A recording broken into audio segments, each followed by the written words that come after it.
Bienvenidos a Agrocampus, el podcast de la Facultad de Ciencias Agrarias de la Universidad Nacional de Colombia, sede Medellín. Ciencia, agro y sociedad en cada episodio. Acompáñanos.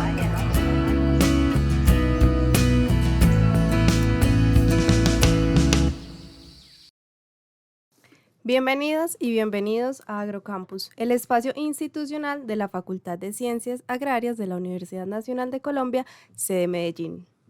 Hoy vamos a hablar de un tema fundamental para la agricultura: ¿por qué las plantas se enferman? Soy María de los Ángeles Muñoz, coordinadora de la Oficina de Comunicaciones de la FCA, y para desarrollar este importante tema me acompaña la profesora Liliana Hoyos Carvajal, profesora adscrita al Departamento de Ciencias Agronómicas de la facultad. Profesora, bienvenida. Muchas gracias, muy amables por la invitación, un gusto estar aquí. En este episodio profundizaremos en las razones por las que las plantas se enferman, los factores que las afectan y cómo podemos prevenir o tratar estas enfermedades. Antes de comenzar, quiero contarles que la profesora Liliana es profesora titular en el Departamento de Ciencias Agronómicas de la Universidad Nacional de Colombia, sede Medellín, donde imparte cursos en áreas como sanidad vegetal, manejo de enfermedades, control biológico y estrategias de manejo integrado enfocados en la protección de cultivos. Es ingeniera agronómica de la UNAL, con una maestría en fitopatología de la Universidad de Caldas y un doctorado en biología de la Universidad de Antioquia, especializado en patógenos vegetales. Su experiencia profesional incluye la gestión de laboratorios de diagnóstico fitosanitario, desarrollando técnicas para la identificación de patógenos, y ha liderado proyectos de investigación sobre la biología de patógenos y el manejo de plagas, especialmente en cultivos como pasifloras, banano, tomate y aguacate. Actualmente, la profesora Liliana dirige el Laboratorio de Sanidad Vegetal de la Universidad Nacional, donde lidera investigaciones pioneras en el uso y huellas espectrales para el diagnóstico temprano de patógenos en su fase asintomática, mejorando la detección de enfermedades y contribuyendo al desarrollo de estrategias de manejo más sostenible en la agricultura. Habiendo dicho todo esto, queda claro por qué la profesora es indicada para desarrollar el tema que les comenté al principio del programa, que es ¿por qué se enferman las plantas? Entonces, profesora, por favor, empieza contándonos o respondiendo a esa sencilla pregunta de por qué se enferman las plantas. Como todo ser vivo, María, las plantas sufren enfermedades. Y los agentes causales de esas enfermedades son, en términos generales, muy similares, unos inclusive los mismos, que aquellos que afectan a humanos y a animales. En términos generales, las enfermedades son un concepto que tenemos de algo muy horrible que ataca, pero desde el sentido biológico, para que entendamos que todo ser vivo se enferma, son sencillamente fuerzas de homeostasis o que la naturaleza tiene para regular las poblaciones. Y a eso es a lo que nosotros llamamos enfermedades. Entonces, todos los seres vivos se enferman. Profe, ¿esas enfermedades se presentan en cultivos grandes, pequeños, en todos? ¿Qué plantas se enferman? Todas. Todas las plantas se enferman porque todas tienen nutrientes para aportar a otros tipos de organismos que puedan servirles. Entonces es ahí cuando se genera el parasitismo. Eso por un lado. Pero, por ejemplo, así como a nosotros también nos afecta, digamos, respirar CO2 o contaminantes, a ellas también. Aspectos relacionados con el ambiente pueden afectarlas y constituirse en enfermedades. Esas se llaman fisiopatías, son enfermedades de orden fisiológico. ¿Cuáles son esas enfermedades que son más comunes y que afectan a los cultivos? Históricamente, nosotros descubrimos que las enfermedades eran enfermedades como humanidad hasta 1840, cuando sucedió un asunto anecdótico, y es que las papas que se llevaron de América hacia Europa como uno de los alimentos importantes y novedosos de las nuevas colonias, se llevaron para Europa, y allá en Europa se sembraron en Irlanda. para alimentar a los irlandeses, que eran la mano de obra de los ingleses y en general del Imperio Británico. Entonces resulta que las papas en algún momento, ellas llegaron sanas, pero en algún momento en un barquito detrás de las papas se fue uno de los patógenos. Y cuando en una temporada, en un invierno, fueron a desenterrar las papas que estaban enterradas, entonces era hasta muy bonito el sistema, porque las papas se sembraban y la nieve las tapaba cuando empezaba el invierno, entonces las personas las iban sacando y iban comiendo. Pero resulta que en algún momento llegó una enfermedad, y esa enfermedad ocasionó que cuando ellos fueron a desenterrar las papas estaban podridas, estaban enfermas, y se murieron 1 millón de personas de hambre. Otras tantas emigraron, y ese es uno de los mitos del sueño americano.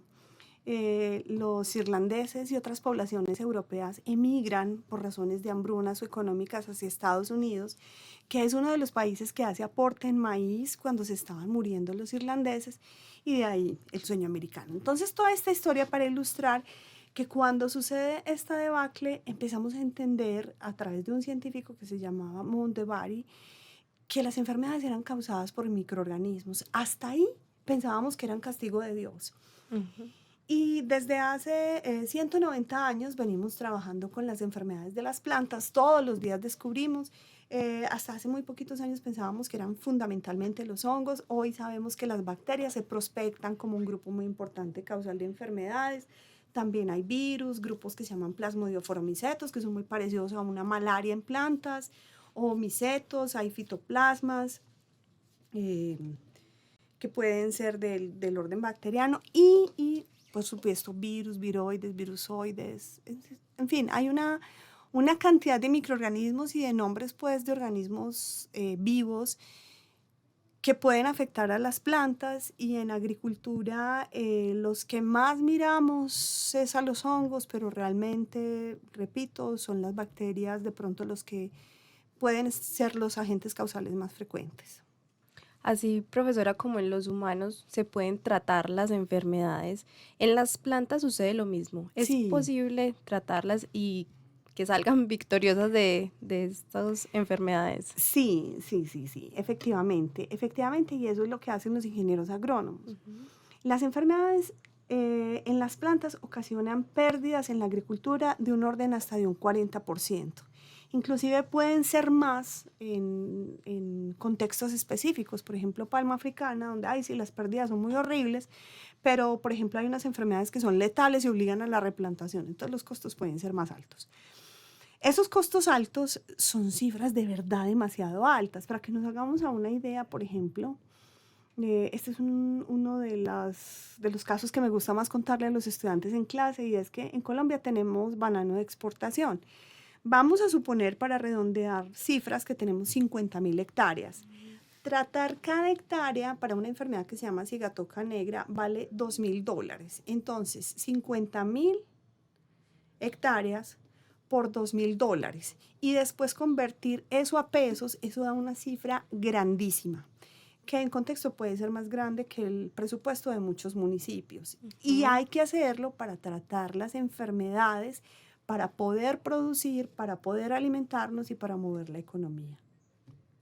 ¿Y es válido o vale la pena hacer esta inversión en los alimentos o en estas plantas que tengan estas enfermedades? Sí, es producir el banano y que sea uno de nuestros más importantes recursos de exportación, o cero.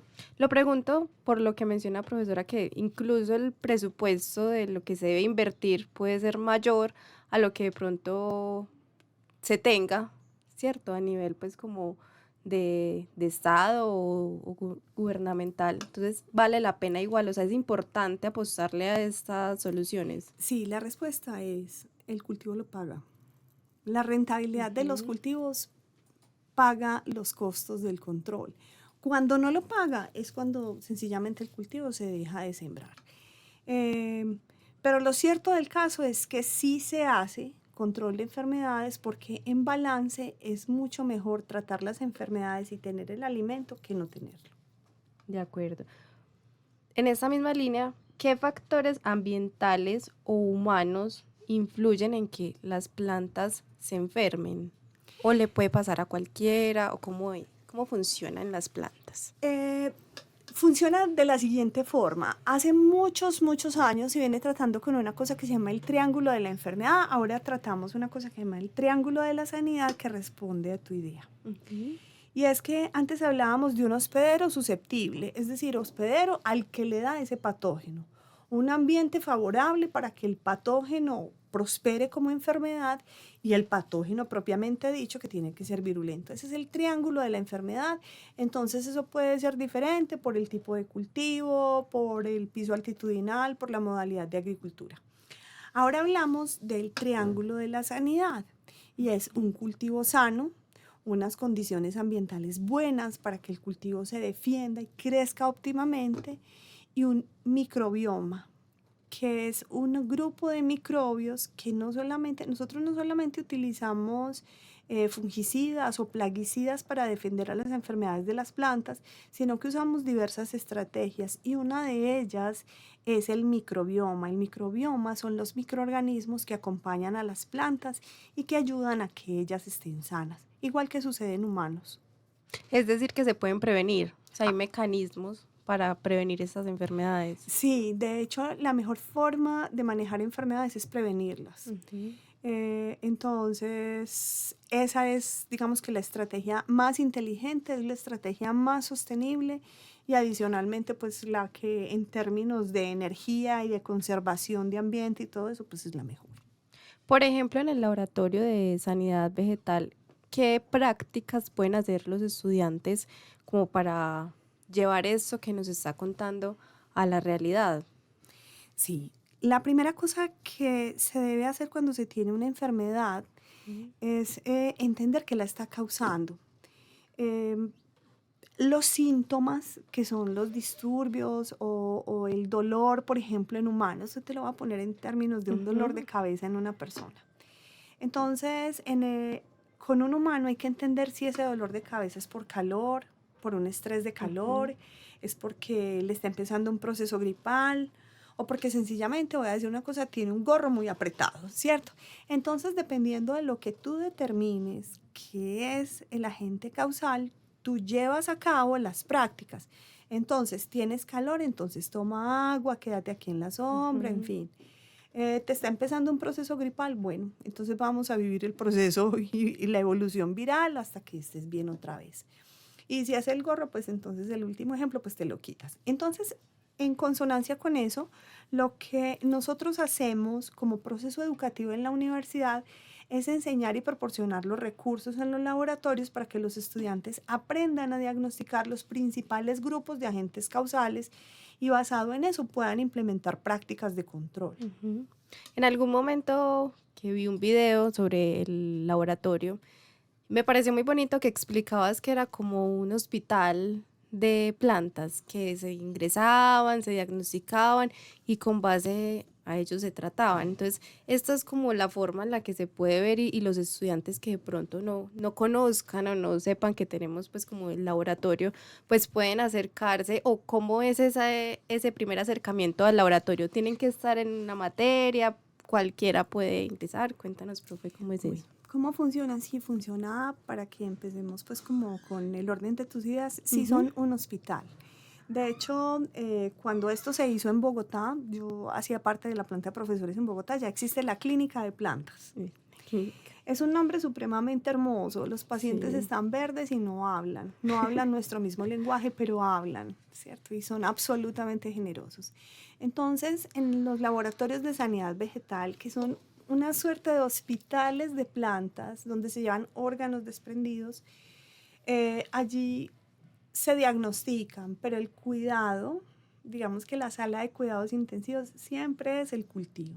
Entonces, ¿cómo sucede o cómo se accede al laboratorio? Los estudiantes, pues básicamente lo que tienen que tener es un conocimiento inicial en microbiología, lógicamente conocer el paciente, que son las plantas, y ya después en diferentes cursos como fitopatología o manejo de enfermedades de plantas o en otros más avanzados, pues entonces desarrollan planes, estrategias de diagnóstico. Pero también aprovecho para decir que nosotros prestamos un servicio a los productores colombianos donde ellos nos hacen llegar las muestras en la página de la universidad, pone Laboratorio de Sanidad Vegetal C de Medellín, y allí están los servicios que nosotros prestamos. Entonces, por ejemplo, ¿qué sucede? Tenemos cítricos enfermos, mangos enfermos, hortalizas enfermas. Entonces nosotros tenemos unos requerimientos básicos de información, ellos nos allegan la muestra, nosotros más o menos tenemos un tiempo estipulado de 15 días para responderles, tenemos un equipo humano que hace ese trabajo, pues que son personas que de planta están allí trabajando en el laboratorio. Nuestra auxiliar, por ejemplo, se llama Nancy Vanegas. Entonces Nancy y los estudiantes auxiliares o estudiantes de posgrado están pendientes de las muestras. Bajo mi dirección se le diagnostica al productor y ya con esto, entonces ya ellos tienen una herramienta muy valiosa que les permite determinar qué van a hacer, qué camino van a tomar, y eso ahorra dinero. Entonces eso nos sirve también para que los estudiantes aprendan. Claro que sí, profesora. ¿Y cuál sería como ese medio de contacto por el que pueden comunicarse los productores o estudiantes que quieran como ser parte de esta práctica o adquirir los servicios que nos acaba de mencionar, que tiene el... Sí, en la página web de la Universidad Nacional, es con tres palabras claves. Esa vez es mucho más fácil que memorizar una dirección o 3 grupos de palabras. Y es Universidad Nacional, sede Medellín, Laboratorio Sanidad Vegetal. Con estas 3, los buscadores los van a dirigir hacia nuestro laboratorio, a los productores. Y allí hay una serie de instructivos que claramente les van a explicar qué es lo que hay que hacer. Las muestras tienen un costo, el proceso tiene un costo, el costo es muy por debajo de lo comercial o de lo que realmente implica, porque nuestra universidad nos colabora con esto. Y para los estudiantes, el Laboratorio de Sanidad Vegetal tiene acceso cuando ya ellos tienen los niveles de formación previos que te he mencionado, y hace parte de los cursos regulares. Listo. Ya hemos hablado, profe, a gran escala, los cultivos, del interés de nuestros estudiantes, de productores, pero si también nos están escuchando amas de casa o personas del común que tenemos plantas en la oficina, en la casa, ¿cómo podemos identificar o qué enfermedades le dan también pues a estas plantas pequeñas, como más de hogar? A nuestras plantas mascotas. A nuestras plantas, sí, exacto. Está mejor esa definición. A nuestras plantas mascotas, ellas también se enferman, y ¿hay alguna manera de identificar esas enfermedades? Sí. Ellas igual que cualquier otra planta se van a enfermar. Y normalmente se enferman mucho. Y no nos damos cuenta. Sí, ellas normalmente se enferman por varias condiciones. O tienen varios disturbios pues importantes. El primero de ellos que me gusta mencionar, a mí me gusta hablar de estos temas porque parece ser como jardinería, pero no, es que realmente hacen parte del entorno y está bien preguntar estas cosas. Entonces, por ejemplo, mira, lo primero que sucede es que a ellas no les llueve y la mamá naturaleza afuera les tiene preparados aguaceros cada cierto tiempo, en la casa no. Entonces, ¿qué pasa? Que se empolvan. Pero entonces hay gente muy juiciosa que la limpia, pero hay que regarlas, hay que simular los aguaceritos.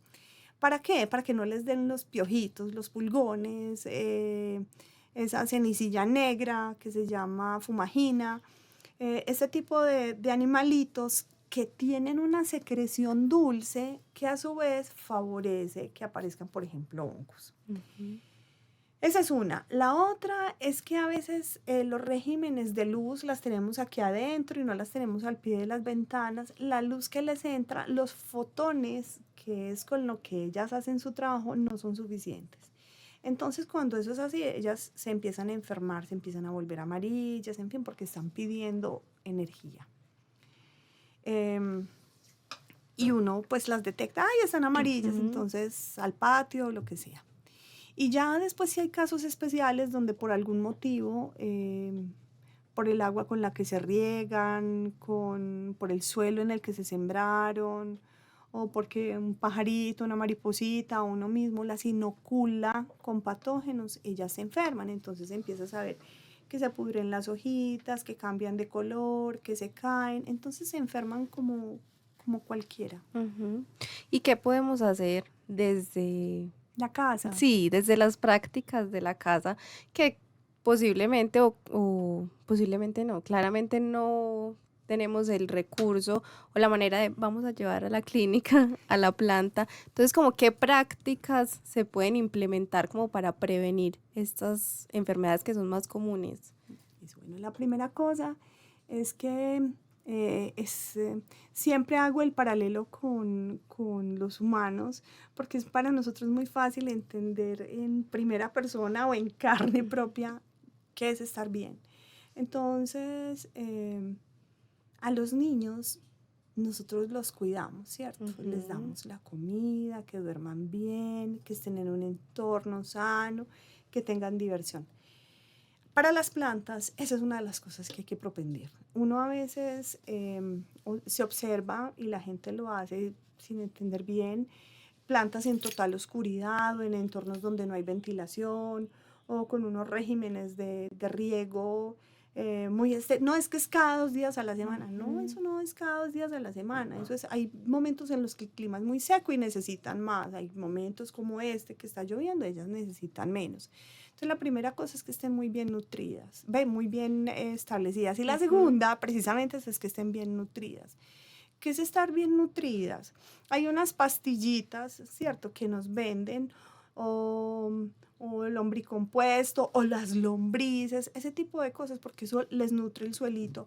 La principal causa de enfermedad, pues, que yo he percibido en las casas, una es pues el tema de la lluvia, y el otro es que los suelos son unas piedras increíbles, porque es que los suelos hay que moverlos, hay que ponerles cariño, esos tips que tienen las mamás, que yo los comparto, las cáscaras de papa y enterrarlas por un ladito, poquitas, porque tienen muchos nutrientes, las lombrices, esos cariñitos con esas plantas que están en el hogar, que sí, claro, lógicamente no van a ir a una clínica de plantas. Sí, y asimismo estas enfermedades también se extienden a alimentos, como nos mencionaba en la historia del principio, como la papa, el banano, que de pronto casi no hablamos de eso, o cuando hablamos de plantas solamente nos imaginamos la plantita verde o el cultivo, ¿cierto? ¿Estos alimentos también se enferman o también presentan síntomas? Sí, claro, son portadores de microorganismos. Por ejemplo, aquí tenemos un caso súper común, y al maíz le da un hongo que se llama Fusarium, y Fusarium es un ser extraordinario porque tiene muchas estrategias para vivir. Entonces imagínate, María, que ese hongo sobrevive la cocción, sobrevive todo, y entonces es cuando uno tiene las arepas en la casa y se ponen algunas veces verdes, otras veces rojo. Cuando se pone rojo, por ejemplo, Fusarium, y la gente dice, ay, quítele el pedacito. No, por favor. Lo que quiero contarles es que los microorganismos la mayor parte del tiempo son invisibles. Solamente los vemos con técnicas especiales. Entonces, cuando usted le quita ese pedacito a la arepa, les aseguro que gran parte del otro pedazo de arepa que usted se está comiendo tiene el microorganismo. ¿Cuál es el riesgo con este particularmente? Que es uno de los casos especiales. Este hongo tiene la capacidad de producir unas toxinas que se llaman aflatoxinas o micotoxinas. Esas toxinas tienen riesgo para la salud humana. Entonces, ese tipo de cosas no se deben hacer. Ay, que el arroz ya cumpliendo 15 días en la nevera. No, ese tipo de cosas no están bien, porque es que muchos de esos contaminantes se extienden hacia los alimentos y eso es inocuidad. Pero hay otros, por ejemplo, podríamos hacer aquí una encuesta con todo el equipo técnico que está aquí ayudando a hacer esta entrevista. ¿Quiénes de ustedes han comido banano pecoso o manguito pecoso? Todos levantamos la mano y sabe más rico. Y la verdad es que sí. El honguito que está haciendo las pequitas, ese honguito está haciendo una cosa mágica, y es que está cogiendo los almidones, los está transformando y los está volviendo azúcar. Sabe más rico. No nos va a hacer daño. Ese hongo no nos va a hacer daño, ¿cierto? Pero el de la arepa enfermo. sí. Pero está enfermo. Pero es que a este punto de la entrevista quería llegar. Y es que todo tiene microorganismos. Nosotros somos más microorganismos que seres humanos. Las plantas también. Cada uno de nosotros los que estamos aquí somos 1.3 veces más microorganismos que humanos. Por cada célula humana, 1.3 veces más microbios. Entonces, tener microbios no significa estar enfermo. Y significa estar enfermo es cuando causan disturbios. Pero nosotros comemos microbios ajenos, propios de las plantas, de las superficies todo el día. Y aquí estamos. Entonces es normal. Entonces esas prácticas comunes de le quito este pedacito y ya me puedo comer el resto, entonces está mal, está castigado. Sí, por ejemplo, con las arepas, voy a aprovechar este programa para hacer ese llamado de atención. No, realmente no es buena idea. Nosotros tenemos en Antioquia un estudio de la universidad, lo demostró. Los fusarium que tenemos en Antioquia son productores de ese tipo de toxinas, muchísimo más que los de la media nacional, lo analizado en el estudio. Y esas toxinas son responsables de problemas digestivos serios. Entonces hay que tener mucho cuidado. ¿Y dónde hay que tener mayor cuidado? En la alimentación de los niños y en la alimentación de los adultos mayores, porque sus sistemas inmunes son diferentes. Entonces eso, prohibido. Es mejor evitar esa práctica porque entonces realmente no sabemos cuáles son esos organismos que no nos van a hacer tanto daño o los que posiblemente sí tengan consecuencias en la salud. Sí, tienes razón.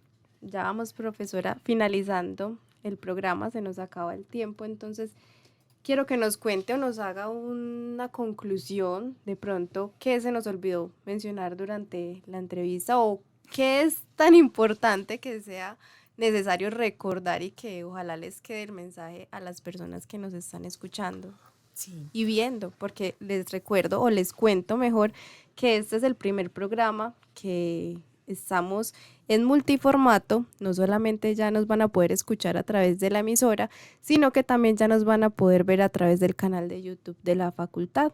Estos episodios ya van a ser podcast y van a tener la misma frecuencia que hemos venido teniendo de Agrocampus, pero ahora también en YouTube. Entonces también nos van a poder ver y van a poder repetir la entrevista si de pronto hay un punto que quieran volver a escuchar o que nos quieran ver.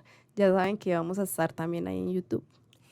Pues excelente iniciativa y muy linda la oportunidad. Vuelvo y les digo, le agradezco mucho. Hay un mensaje que quiero dejar. Lo vivimos a través de un trabajo que hicimos con el Jardín Botánico aquí en Medellín, quienes son unos trabajadores incansables del ornato. Y es que nosotros pensamos que las plantas están ahí, que son seres, sabemos que están vivos porque crecen 2 o 3 hojitas o cosas parecidas, pero resulta que recientemente, hace más o menos unos 10 años, hubo un investigador, Stefano Mancuso, un italiano, que nos enseñó que las plantas tienen un sistema neurológico, no igual al de los humanos, pero tienen sensores, tienen 15 sentidos.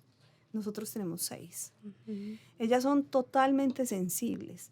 Aprendimos desde el 2006 que tienen sistema inmune. Es decir, hacia donde voy conduciendo todas estas ideas es que son seres sensibles. No en la misma forma en la que lo somos tú y yo, y entonces van a llorar porque no los miramos o lo que sea, pero están vivos. Y el respeto por la vida es una cosa muy importante a todo nivel. Mencionaba este estudio con el Jardín Botánico porque nos encontramos que los guaduales de Medellín hace algunos años están muy enfermos. Y una de las razones por las cuales están tan enfermos es porque los humanos pensamos que las plantas nos van a hacer el gran e inmenso favor de descontaminarnos las cuencas, de descontaminar los espacios, que son capaces de transformarlo todo. Y no es cierto. Nosotros con el mal uso de la deposición de basuras, con ponerlas donde no son, las enfermamos. Entonces los servicios ecosistémicos, que lo ponemos así, en esos términos, no son los adecuados. Entonces a las plantas hay que cuidarlas y entenderlas y leerlas en su dimensión de ser vivo. Es decir, voy a aprovechar este programa para decir que hay que ser un poco más compasivo con ellas y observarlas un poquitico mejor. y no botarlas a la basura. A mí me da tanto dolor cuando voy por las calles y veo una planta botada, yo la recojo, yo hago rescate. Hay gente que rescata perritos, yo maticas. Es que son seres vivos, entonces eso nos falta entender. Cuando nosotros cambiamos esa dimensión o esa forma de entenderlas, somos un poco más sensibles y ellas son un poco más sanas y no hay necesidad de utilizar pesticidas ni nada. Y que no le dejamos solamente esa responsabilidad a los expertos, como los ingenieros agrónomos o quienes estudian para ayudar las plantas o para atender este tipo de situaciones, sino que realmente todos podemos aportar un poco con eso, con lo que nos comentas, que siendo más conscientes de que la planta no es simplemente un ser vivo que está ahí por sí solo a vivir, sino que también necesita de nosotros. Ellas necesitan de nosotros y nosotros necesitamos de ellas. Entonces se vuelve una correspondencia, una relación de correspondencia en la que todos debemos actuar. Gracias, profesora, por este espacio, por aceptar esta invitación, por venir hoy a contarnos por qué se enferman las plantas. Muchísimas gracias por la invitación. Sí, el mensaje final es una coexistencia armoniosa. Muchísimas gracias. Sí, profesora. Hasta aquí el programa de hoy. A nuestros oyentes les recuerdo que nos pueden seguir acompañando a través de la emisora y a través de el canal de YouTube para que sigamos explorando el mundo del agro y la sociedad. Los invitamos a seguirnos en las redes sociales oficiales de la facultad. En Facebook nos encuentran como Facultad de Ciencias Agrarias UNALMED. En X nos encuentran como FCA-UNMED y en Instagram como Ciencias Agrarias-MED. Este programa se realiza con el apoyo de la Vicedecanatura Académica de la Facultad, la Oficina de Comunicaciones y Eventos, Radio UNAL y Televisión UNAL. Que tengan un feliz resto de noche y hasta una próxima.